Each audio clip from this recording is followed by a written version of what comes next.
Yang soleh kaya Salabah malah akhirnya suul khotimah. Padahal dulu disebut hamamatul masjid, tukang itikaf. Gak tahu mulai ke masjid, tapi akhirnya suul khotimah. Wahsi sing mateni kekasih Nabi, rupane mateni Hamzah ditakdir husnul khotimah. Makanya donga ya muqallibal qulub tsabbit qalbi ala dini. Kita tidak pernah tahu. Nah, kenapa kalau saya ngaji PD? Mereka aku muji pangeran, saya tidak pernah mikir awakku. Tak penting awakku, penting muji pangeran. Ngaji itu artinya kan muji pangeran, muji ilmu nih pangeran, ya sudah selesai. Itu anakku donga itu mikir awakmu dhewe. Mulane donga mbek ngaji ku derajate dhuwur ngaji. Mergo ngaji muji pangeran, nak donga mikir awake dhewe. Makanya masyhur itu ada dua kelompok di masjid, yang satu diskusi halal haram, yang satu berdoa. Nah, terus Nabi keluar dari rumah berdiri sempat ragu, saya kemana? Terus akhirnya Nabi ngendikan mereka itu berdoa kalau Allah mengabulkan ya disembadani. Tapi mereka belajar halal haram. Itu perintahnya Allah, saya sebagai Nabi. Terus akhirnya Nabi gabung kelompok yang belajar halal haram. Karena belajar halal haram artinya ingin menghidupkan hukumnya Allah Ta'ala. Tapi nak wong donga kepingine iku kabul kajate. Intine mikir awake dhewe. Makanya saya termasuk ulama yang jarang berdoa. Tapi ya berdoa, tapi kadang-kadang. Nah, aku kan gak kontribusi ning agama rapati ya ndonga. Oh, dasar murahan. Ya tapi piye mulang ya ora payu. Jadi kadang-kadang kula dibantah. Lah jenengan mulangi payu, Gus. Lah kula ora payu, donga-donga ngono. Ya tapi aku ngerti pangeran ra bakal nyembadani barno ra Gus. Pangeran ya paling ya sedikit sithik ngono cukup ngono. Kula termasuk orang yang enggak setuju ya kalau orang sholawatan terus berlebihan tapi khidmah ini Nabi kurang. Maksudnya gini loh, sholawatan berlebihan ya. Redaksi sholawat tentang Nabi itu kecil. Bukan sholawat jumlahnya enggak. Redaksi tentang Nabi itu kecil, sementara tentang keinginannya itu saya tidak suka. Saya suka sholawatan itu ya yang nyifati Nabi banyak, kemudian keinginannya kecil. Itu bagus. Kayak Ihya itu loh, kayak Ihya Abdul Hasan Asadili itu. Kalau dongo itu jaluke mbok swidik paling baris paling terakhir. Misalnya gini, nahmaduka ya man huwa la ilaha illa anta arrahmanur rahim, itu langsung in sampai nyifati Allah itu 99. Buar ngono nganti berkuras-kuras. Lagi terakhir mau jaluk dongo sithik. Nah kowe kan enggak muni muji Allah mau basa-basi tok. Alhamdulillah rabbil alamin wassalatu wassalamu ala Muhammadin. Monggo syarat tok. Baru ke Allah mbak inna nasaluka nganti telung lari. Telung halaman. Tapi pas muji pangeran, alhamdulillah rabbil alamin wassalatu wassalamu ala Muhammadin. Bariku terus dongo njaluk mapan, tolak buala. Yo apa aja. Mana jare pangeran? Muji kekasihku suwi dik dongane kecangkeman. Lah saya tuh gak suka jenis itu. Harusnya sholawatnya itu yang panjang. Maksudnya nyifati Nabi yang panjang. Baru mintanya sedikit. Itu bagus itu. Di akhlak. Makanya saya diantara sholawat yang senang itu sholawatnya Habib Ali Al-Habsyi yang arang Simtudur. Itu kalau beliau baca sholawat itu sholatan yattasilu biha ruhul musolli alaihi bi bayam basitu fi qalbi sirru nuri ta'alluqi bi wa hubbi wa yuktabu biha bi inayatillahi ta'ala fi hisbi. Jadi dia baca sholawat itu, ya Allah berikan sholawat kepada kekasihmu Muhammad. Dengan sholawat ini rohnya saya, musolli itu rohnya saya yang membaca sholawat bisa sambung dengan rohnya Rasulullah. Dan setelah sambung saya terhitung sebagai orang yang mencintai Rasulullah. Dan saya berharap dari cinta itu saya tertulis sebagai umatnya. Nah aku kan enggak mau sholawat itu mau saya termasuk orang yang enggak saya loh ya. Tapi ya tetap baik dibanding nganggo primbon ya satu sholawatan ya. Tapi boyo punya etika lah dengan Rasulullah itu. Boyo kalau dongo nyifati Nabi yang banyak, ya baru keinginan. Kan banyak tuh sholawat yang seperti yang saya misalnya di kitabnya Sayyid Muhammad ada Allahumma sholli ala sayyidina Muhammad nuri kalam alladzi. Wah nyifati Nabi itu sampai panjang lebar baru menceritakan hajatnya. Kalau kamu kan enggak nyifati Nabi basa-basi, mau sidik kan. Malah kadang orang sholli ala Muhammad. Kok ala Muhammad muni Sayyidina aja disoal. Dari kutungannya apa? Panjang. Saya termasuk yang enggak setuju. Karena itu menurut saya kurang etika. Makanya Rasulullah itu kalau berdoa, kalau sudah nyifati Allah, coba tak beri satu contoh saja doanya Nabi. Alhamdulillahi hamdan yuwafi ni'amahu wa yukafi'u mazida ya Rabbana lakal hamdu kama yanbaghi li jalali wajhika 'azimi sultanik La nuksi sanaan alaika anta kama asnaita ala nafsik. Itu sudah berapa itu nyipatinya? Itu belum doanya tuh. Nah kamu kan enggak. Allahumma alhamdulillahirabbil alamin. Allahumma ya Allah di hajati wes gremeng itu. Seramu tuh tenan. Jangan gak bakat wali. Nah cara kula iku sisen ngono. Kula yo sering ngamini dongane wong ngono tapi ning atiku amin itu maksudnya amin barno mawon Gusti. Nanti aku amin tapi amin ku barno mawon Gusti. Wong ora jelas ngono berarti. Jadi aku muni amin tapi amin barno maksudnya ya Allah barno amin ngono maksudnya. Jadi karena tadi setahu saya doanya para nabi, para wali itu memang seperti itu. Ya coba itulah doa tadi aja yang saya sebut itu berapa kalimatnya? Apa? Alhamdulillah, hamda yuwafi ni'amahu wa yukafi mazidah ya Rabbana lakal hamdu kaya membaik di jalali wajhika azimi sultani la nuksi sanaan alaika anta kama asnita ala. Enggak terhitung pujian saya kepada engkau sebanyak engkau memuji pada diri engkau sendiri. Allahumma inni a'udzu biridhoka min sakhatika fi mu'afatika min uqubatika wa bika minkal. Allahumma sholli bi haqqi jabarutika wa bi khawfika kan panjang sekali doanya wali-wali itu tapi semuanya mensifati Allah. Bahkan banyak yang kemudian lupa enggak doa. Coba haji, doa haji itu coba. Labbaik Allahumma labbaik la syarika lak innal hamda wa ni'mata laka wal mulka la syarika lak. Wa ni'mat itu kan labbaik saya siap melaksanakan perintahmu ya Allah sa'dik. Engkau yang punya pujian, engkau la syarika lak. Itu malah enggak ada, jarang malah ada doanya. Itu kalimatnya talbiyah semua. Allahumma antal azil akram itu sudah seperti itu. Karena tadi al-mu'min yashghaluhu sana 'ala Allah min ayyakuna li nafsihi dzakiran. Mukmin sejati adalah sibuk memuja Allah sampai lupa jatah dirinya sendiri. Nah, kowe kan gak mujine Allah basa-basi, dongane tenan. Itu jadi makhluk aneh, itu jadi hubungan mbek pangeran itu wong aneh. Ya tapi jen ra bakat wali ngono iku dadine ngono iku. Ya tok ngono kok mari wali kakean malah gak elit. Jadi tapi saya mohon itu di sholawat itu usahakan jumlah paling enggak jumlah sholawatnya banyak, doanya sedikit. Paling enggak misalnya kamu tidak punya kalimat yang apa baik ya mau sholawat ping 100 juga ada salah biar guling-gilingan apa. Kita menyebut kekasihnya Allah lebih banyak ketimbang kita menyebut hajat kita sendiri ya gitulah paling tidak punya etika seperti itu ya. Kalau kamu nggak punya segot-segot sing keren bacalah sholawat berapa 100 terus cerita awam Gusti utang kula kathah mengke ra jawab wis roh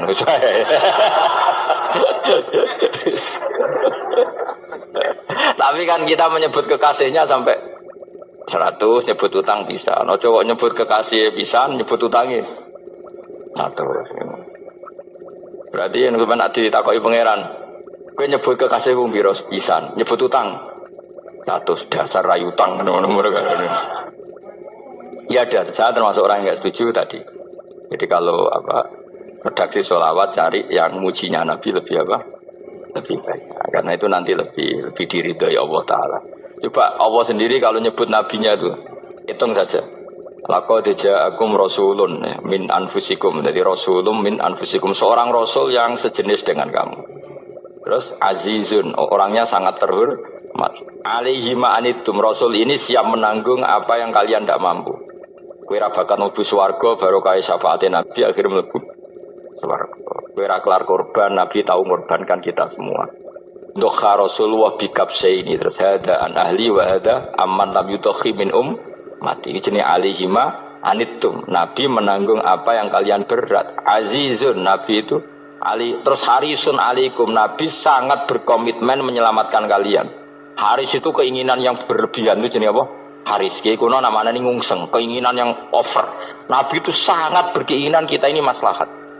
Terus bil mukminina raufur, Allah yang super saja kalau nyebut nabinya nyifati sebanyak itu.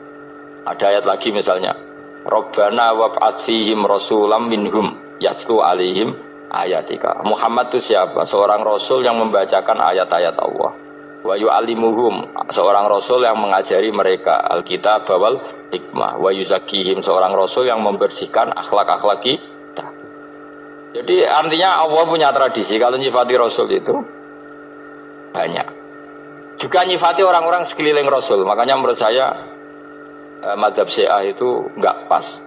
Karena Allah kalau nyifati Rasulullah itu jika nyifati orang-orang di sekeliling Rasulullah, dan itu dengan pujian, yaitu Muhammadur Rasulullah walladzina ma'ahu asyidda 'alal kuffar ruhama'u bainahum tarahum ruk'an sujada yabtawuna fadlan minallahi wa ridwana simahum fi wujuhihim min atharis sujud. Itu kan panjang sekali, dan orang-orang sekeliling Muhammad adalah begini.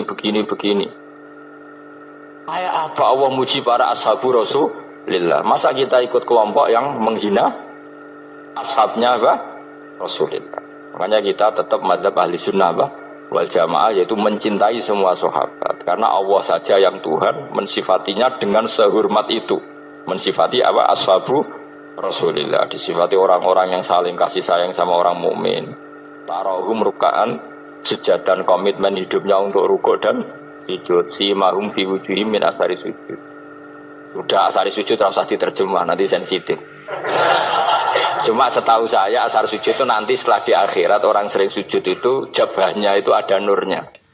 Tapi kalau ada yang nafsirkan asari sujud itu warna tertentu ya semboy, itu sensitif. Yang jelas asari sujud itu ya sudah seperti itu. Seneng kamu kok hasut. Kowe nyen provokator, nak ono apa ya? Ada hal yang begitu terus mau berlebihan. Teke ya khisimun. Nah, kalau ada kepentingan pokoknya ayat si mahum fi wujuhim min athari sujud, bahwa dalam jabahnya itu ada asaris sujud. Itu masyhur kan, saya terangkan ya, tapi kau sensitif loh, biasa wae. Suatu saat Rasulullah itu ngendikan begini, nanti saya kata Nabi akan nyafaati kalian semua. Sahabat-sahabat tanya, ya Rasulullah dengan sekian miliar orang bagaimana kamu mengenali kita? Saya ulang lagi, suatu saat saya nanti akan nyafaati kalian karena saya kenal kalian. Maksudnya di akhirat. Ya Allah, di akhirat. Terus sahabat tanya, ya Rasulullah bagaimana engkau mengenali kita sementara nanti di akhirat bermiliar-miliar orang itu. Terus Nabi ngendikan gini, jika kamu punya unta dengan tanda tertentu, saya ulang lagi, jika kamu punya unta punya tanda tertentu, dalam jidatnya ada begini, dalam tangannya ada gini, dalam kakinya ada gini, maka apa kamu bisa membedakan untamu dengan unta orang lain? Ya bisa ya Rasulullah, karena unta kita khas. Misalnya kaki depannya ada putihnya, kaki belakangnya ada putihnya, dalam baduknya ada putihnya. Kata Nabi, inna ummati yut'auna yaumal qiyamati hurran muhajjalin min asaril wudu. Nanti umatku nanti wajahnya juga bersinar, tangan kakinya juga bersinar. Jadi asar itu saya pastikan secara riwayat itu akhirat, maksudnya tentang akhirat. Tapi bahwa yang di dunia ada yang memulai asar itu nggih monggo mawon. Loh itu bagus kan, artinya ekspresi percepatan. Tidak apa-apa loh, daripada kok kowe ra jelas ini gitu. Maksudnya ya orang ngetok kowe pancen jarang sujud tenan. Wis ora usah sensitif, tapi yang jelas ya nanti. Ya soben kiamat ruang samu. Nanti hisab itu nanti kalau hitung hanya sekitar 3 jam. Hisabnya sak dunia itu hanya sekitar, karena malaikat itu tidak kesulitan sama sekali. Tak warai ya. Ini nggak akan salah saya dalam hal ini karena riwayatnya sahihah. Kenapa hisab itu hanya butuh rubu'un nahar, 1/4 dari siang enggak? Anggap saja siang itu 6 jam atau 12 jam, itu aja terserah. Kalau 12 paruhnya akan 6 ya. Seperti 1/4-nya berarti 3. Itu gini. Jadi nanti di mahsyar itu kan yauma tabyaddu wujuh wa taswaddu wujuh. Yaudah yang kafir itu kelap, hilang. Wajahnya, tubuhnya semuanya gelap. Yang mukmin itu semuanya terang. Jadi sudah yang tabyaddu wujuh wa taswaddu wujuh otomatis terus nyingkap. Terus pergerakannya itu delalah yang tabyaddu wujuh itu ke kanan, yang taswaddu wujuh ke kiri. Maka kamu jangan punya sinar yang kelap-kelip, nanti kena bego yang karena nggak jelas tadi. Maka kamu harus sinarnya yang sejelas-jelasnya. Hurran muhajjalin min asaril. Bila perlu nur kamu sampai menembus langit saat itu. Makanya ketika orang mukmin sudah nurnya ada di muka, ada di tangan, masih ngendikan Rabbana atmim lana nurona, karena takut masih kena bego tadi. Karena kalau hanya wudu tok, sikil tok kan, bayangkan di miliaran orang kan bisa agak kelihatan. Tapi kalau nurnya sampai nembus langit kan, itu siapa kok nurnya sampai, kan malaikat langsung tahu. Lane apal Quran, alim kan insya Allah nur jatuh. Sama zaman itu masih berdoa, Rabbana atmim lana, sempurnakan nur kami. Karena nanti identifikasi malaikat berdasar tadi, kalau ada nur berarti diletakkan ashabal yamin, kalau nggak ada nur, ashabal yamin. Nah malaikat yang dibawa bigu itu kira-kira detail nggak? Dugaan saya kalau kelap-kelip pasti kena simal. Wah ini partai kiri, mesti kan ini. Pemenang yang wudhunya mau dulet sirah tok sidik. Karena anak mazhab Syafi'i. Sebetulnya meskipun itu sebaiknya kalau basuh sirah itu kabeh ben ora kelap. Mana aneh pepesan terus dulat-dulet tok. Mau itu sebenarnya ya itu kelap-kelip. Ya sudah ya. Setelah itu kata ngendikane pangeran yu'raful mujrimuna bisimahum fayukhadu bin nawasi wal aqdam. Orang-orang pendosa kelihatan maka diletakkan di kiri. Nah sama yang orang-orang baik simahum fi wujuhim min asaris. Jadi ayat itu jelas tentang akhirat. Tapi kira usah terus merovokasi. Seneng kok ya khisimun maksudnya provokator gitu. Jadi nanti yang mukmin jelas nurnya. Lah nur ini nanti dengan kadar iman kamu, perilaku kamu. Ada yang kelap-kelip, ada yang... Nah yang kelap-kelip ini orang kena bigo itu tadi. Nanti setelah kena bigo ikut ashabis simal, yang kelap-kelip disortir lagi. Malaikat yang bagian detail kan ada nanti. Nah ini terus ditubir neraka. Yang kafir benar-benar neraka, yang ini ditubir neraka. Nah itu nanti ini yang ngel-ngelok kanjeng Nabi digoleki ya ini itu. Mana sakit kanjeng Nabi, mana ono kiai soleh darani, nah iso soleh dewi sakit Nabi, mereka terus goleki. Di umatku sing kelip-kelip dicari di syafaat. Ya, imma langsung dituruti Allah, wa imma diubahsinin neraka. Ya terserah rencanamu piye kon aku kowe. Tapi yang jelas apa? Kiamat itu cepat sekali karena tadi ada identifikasi tadi. Makanya hanya cukup 3 jam karena tadi yang jelek kelihatan jelek, yang baik kelihatan baik. Makanya cepat. Ya araful mujrimuna bisimahum, orang pendosa dikenali lewat alamatnya yaitu taswaddu apa? Wujuh. Kalau orang baik dikenali lewat tabyadu wujuh. Nah terus setelah nyingkir, ini ngono tak warai kiamat. Setelah nyingkir, itu faduri babenahum bisuril lahu bab. Setelah tersingkir tadi, terus lalu ada pintu penghalang, pintu pemisah. Nah pintu pemisah tadi yang sisi kanan langsung jadi surga, yang sisi kiri jadi neraka. Itu disebut faduri babenahum bisuril lahu bab batinu fi rahmatu wa dhahiruhu min kibalihil adab. Yang pintu arah kanan otomatis wilayah surga, yang pintu kiri otomatis wilayah neraka. Nah problemnya ketika penutupan pintu itu dah yang kelap-kelip itu katut kemana ini yang makanya kamu jangan malok partai yang apa kelap-kelip yang nggak jelas itu koalisi kemana ya. Kalau partai besar kan iso nyalon presiden, partai kecil ini kan ikut mana ini kan? Sing sak ngisore 1%, 2% ini kan repot. Loh, coba misalnya nur kamu 2%, berarti gelap kamu kan 98%. Kira-kira malaikat mengkategorikan kemana coba? Ayo jawab. Gelap. Loh, kode semangat Pak. Padahal itu bagian dari kamu. Kalau satu tubuh itu sinarnya hanya 2%, kira-kira kategorinya itu partai gelap, partai terang. Waduh semangat kok, waduh. Berarti kegaruk kemana? Kiri. Tapi bisa saja malaikat cara berpikir gini. Tapi kok ada cahayanya ya? Padahal kata Allah, yang bercahaya ashabul yamin. Kan nggak ada bilang cahaya terang. Bisa saja malaikat, alhamdulillah berpikir begitu. Ya nanti kita rayu saja supaya berpikir ini kan yang penting ada cahaya. Kan Allah tidak bilang terang apa kelap-kelip. Ya mungkin saja asal ada cahaya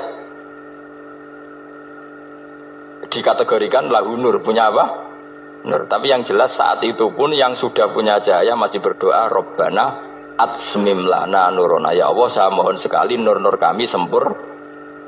Jadi ini saya bantu teman-teman yang hafid-hafid supaya tahu maknanya ya.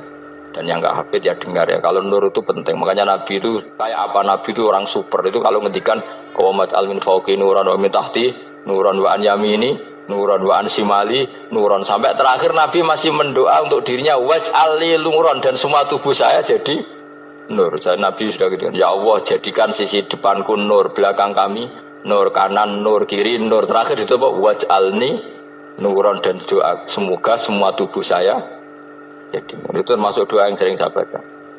Karena saya takut kelap-kelip tadi, ini bahaya ini kalau malaikat. Saya tidak tahu cara berpikir malaikat tadi. Apa ngitung 98% maka dikategorikan apa?